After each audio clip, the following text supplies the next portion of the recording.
Hello everyone, this is Shivangi. Welcome to shift classes. इस video में हम डिस्कस करने वाले हैं वीक और स्ट्रॉन्ग सस्टेनेबिलिटी को।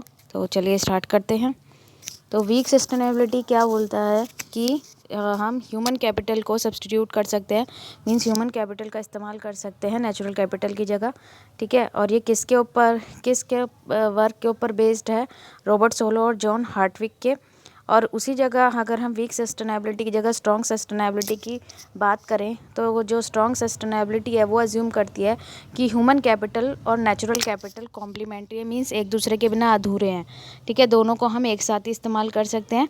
और वीक सस्टेनेबिलिटी क्या कहती है कि ह्यूमन कैपिटल को हम नेचुरल कैपिटल की जगह इस्तेमाल कर सकते हैं, मतलब सब्सटीट्यूट है ये एक दूसरे के। ठीक है, और जो स्ट्रॉन्ग सस्टेनेबिलिटी है वो ये कहती है कि दोनों कॉम्प्लीमेंट्री हैं। ठीक है, तो ये दोनों एक दूसरे के बिना अधूरे हैं, मतलब एक साथ ही इस्तेमाल किए जाएंगे।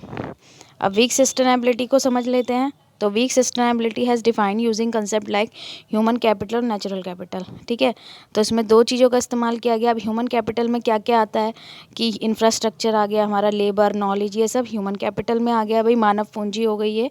और नेचुरल कैपिटल में क्या क्या आ गया कि स्टॉक ऑफ एनवायरमेंटल असेट्स, जो एनवायरनमेंट से हमें जो भी संपत्ति मिलती है, जैसे फॉसिल फ्यूल्स हैं, बायोडाइवर्सिटी है, ये हम तो नहीं बनाते हैं, ये नेचर से हमें मिलता है। ठीक है, तो जितना भी हमें एनवायरनमेंट से मिलता है नेचुरल, वो सब नेचुरल कैपिटल के अंदर आएगा। In very weak sustainability the overall stock of man made capital and natural capital remain constant over time. तो जो ज़्यादा ही वीक सस्टेनेबिलिटी होती है तो उसमें हम जो ओवरऑल स्टॉक होता है, चाहे वो मैन मेड हो या नेचुरल हो, उसको हम कांस्टेंट मान के चलते हैं पूरे टाइम में। It is important to note that unconditional substitution between the various kind of capital is allowed within weak sustainability। तो ये चीज़ हमें यहाँ ध्यान रखनी है कि जब हम बिना किसी कंडीशन के, ठीक है, सब्सटीट्यूट कर रहे हैं वेरियस काइंड ऑफ कैपिटल्स को, मींस ह्यूमन कैपिटल को नेचुरल कैपिटल की जगह या नेचुरल को ह्यूमन कैपिटल की जगह, तो वो किसके अंदर आएगा? वीक सस्टेनेबिलिटी के अंदर आएगा। This means that natural resources में decline as long as human capital is increase. इसका मतलब क्या है कि भाई अगर हम ह्यूमन कैपिटल का इस्तेमाल नेचुरल कैपिटल की जगह कर रहे हैं, भाई हमारे नेचुरल रिसोर्सेज तो क्या है, भाई हम ज़्यादा इस्तेमाल करेंगे ख़त्म हो जाएंगे। तो हम ह्यूमन कैपिटल का इस्तेमाल अगर हम किसकी जगह कर रहे हैं, नेचुरल रिसोर्सेज की जगह कर रहे हैं ज़्यादा, तो इसका मतलब क्या है, जो हमारे नेचुरल रिसोर्सेज, हमारे प्राकृतिक संसाधन हैं, वो धीरे धीरे ख़त्म हो रहे हैं, हम मैन मेड चीज़ों का इस्तेमाल कर रहे हैं। तो हमें क्या करना चाहिए, अपने नेचुरल रिसोर्सेज का इस तरीके से इस्तेमाल करना चाहिए कि भाई वो बचे रहें, आने वाली पीढ़ी के भी काम आएँ। अब इसमें एग्जाम्पल देख लेते हैं हम। इसमें एग्जाम्पल क्या है? Degradation of ozone layer, tropical forest, coral reef if accompanied by benefit to human capital. An example of benefit to human capital could include increased financial profit if capital is left constant over time, intergenerational equity and thus sustainable development is achieved। तो इसमें example किसका लिया गया है कि जो ozone layer का degradation होता जा रहा है, ट्रॉपिकल फॉरेस्ट जो हैं उनका डिग्रेडेशन होता जा रहा है। क्यों होता जा रहा है? क्योंकि ह्यूमन कैपिटल के बेनिफिट्स के लिए हो रहा है। ठीक है, क्यों? अब ह्यूमन कैपिटल के बेनिफिट में क्या है भाई? ह्यूमन कैपिटल का बेनिफिट जो बन रहा है भाई, अगर हम ह्यूमन कैपिटल का ज़्यादा इस्तेमाल कर रहे हैं भाई, उसमें हम किसका इस्तेमाल कर रहे हैं? नेचुरल रिसोर्सेज का इस्तेमाल करके, तो उससे उनका फाइनेंशियल बेनिफिट्स, प्रॉफिट बढ़ रहा है भाई। डे बाय डे जो क्या है, फॉरेस्ट काटे जा रहे हैं। क्यों काटे जा रहे हैं भाई? इंसान अपने प्रॉफिट के लिए फॉरेस्ट को क्या करता जा रहा है? काटता जा रहा है, लकड़ियाँ काटता जा रहा है, उसका इस्तेमाल कर रहा है। ठीक है, तो क्या हो रहा है उससे? हमारे नेचुरल जो रिसोर्सेज हैं वो ख़त्म होते जा रहे हैं। An example of weak sustainability could be mining coal and using it production of. और वीक सस्टेनेबिलिटी का एग्जाम्पल ये भी है कि भाई हम जो कोल है, ठीक है, कोयला है, उसके को निकाल रहे हैं और उसको इस्तेमाल कर रहे हैं किसमें? इलेक्ट्रिसिटी के प्रोडक्शन में। तो इनको बनने में काफ़ी साल लगते हैं। ठीक है, कोल को, पेट्रोलियम को मिलियन ऑफ ईयर लग जाते हैं बनने में, और हम उसका इस्तेमाल इलेक्ट्रिसिटी के प्रोडक्शन में कर रहे हैं। ठीक है, हम उसको खुद तो जो है कोल को बना नहीं सकते। ठीक है, कोई उगा नहीं सकते, वो ज़मीन में खुद से पैदा होता है। ठीक है, तो जब फॉसिल फ्यूल्स जो हैं वो कैसे होता है कि भाई जो सड़े गले जो प्लांट्स, एनिमल्स जब मर जाते हैं अंदर, तो उसके थ्रू पेट्रोलियम और कोल बनता है। ठीक है, लेकिन इसमें हमारा तो कोई रोल नहीं है, और लेकिन हम इनका जो है यूज़ करते जा रहे हैं। एक्स्ट्रा जो है ओवर यूज़ करेंगे तो हमारे लिए ख़त्म हो जाएगा। किस लिए यूज़ कर रहे हैं हम? अपने बेनिफिट्स के लिए यूज़ कर रहे हैं।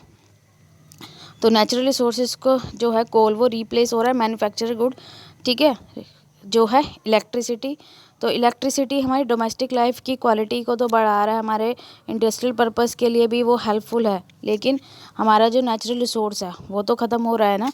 तो ये चीज़ का हमें यहाँ ध्यान रखना है। अब आ गया स्ट्रॉन्ग सस्टेनेबिलिटी।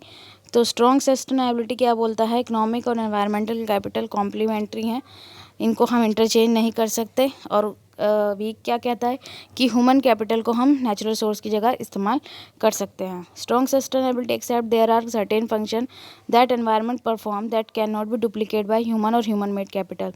तो स्ट्रॉन्ग सस्टेनेबिलिटी क्या कहती है कि कुछ ऐसे फंक्शन है जो एनवायरनमेंट परफॉर्म करता है, वो ह्यूमन कैपिटल या ह्यूमन मेड मतलब अगर ह्यूमन खुद बना रहा है उसे डुप्लीकेट नहीं कर सकता, उसकी तरीके नहीं से बना सकता कि भाई जो चीज़ नेचुरल है वो नेचुरली रहेगी, उसे जो है इंसान नहीं बना सकता। ओजोन लेयर इसका एग्जांपल है इकोसिस्टम का, ठीक है।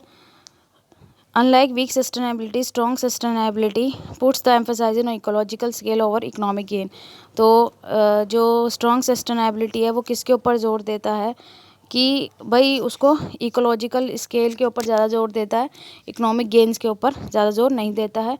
This implies that nature has right to exist and that it has been borrowed and should be pass on from one generation to the next. तो यहाँ पे क्या किया जा रहा है, भाई जो नेचर है उसका राइट है एग्जिस्ट होने का, यानी कि हम नेचर को ख़त्म ही कर दें अपने इस्तेमाल के लिए। हमें इस तरीके से इस्तेमाल करना है कि भाई वो आगे आने वाली जनरेशन एक जनरेशन से दूसरी जनरेशन से भी पास हो ओरिजिनल फॉर्म में, यानी कि मैन मेड फॉर्म में, ओरिजिनल फॉर्म में पास होना चाहिए, क्योंकि वो स्ट्रॉन्ग सस्टेनेबिलिटी में क्या कहा गया है कि दोनों एक दूसरे के बिना अधूरे। तो एग्जांपल हैं स्ट्रॉन्ग सस्टेनेबिलिटी का, manufacturing of office carpet tiles from use car tyres, ठीक है, कार टायर का यूज़ करके ऑफिस की कारपेट टाइल्स बनाना, ठीक है। तो हम को उसको मतलब इस्तेमाल सही तरीके से करना है हमें नेचुरल रिसोर्सेज का। In this scenario, office carpet and other product are manufactured from used motor car tires that would have been sent to a landfill, ठीक है। तो यहाँ पे ऑफिस कारपेट का और अदर प्रोडक्ट का इस्तेमाल किया गया है मोटर, ठीक है, टाइल्स बनाने के लिए, जो कहाँ जा सकते थे, लैंडफिल में जा सकते थे, लेकिन उनका इस्तेमाल किया गया टाइल्स बनाने के लिए। तो मतलब हमें सही तरीके से रिसोर्स का, जो भी हमारे पास रिसोर्स है उसका इस्तेमाल करना है। आई होप आपको ये कॉन्सेप्ट क्लियर हो गया होगा। अगर वीडियो अच्छी लगी हो तो like it, share it and subscribe my channel. Thank you.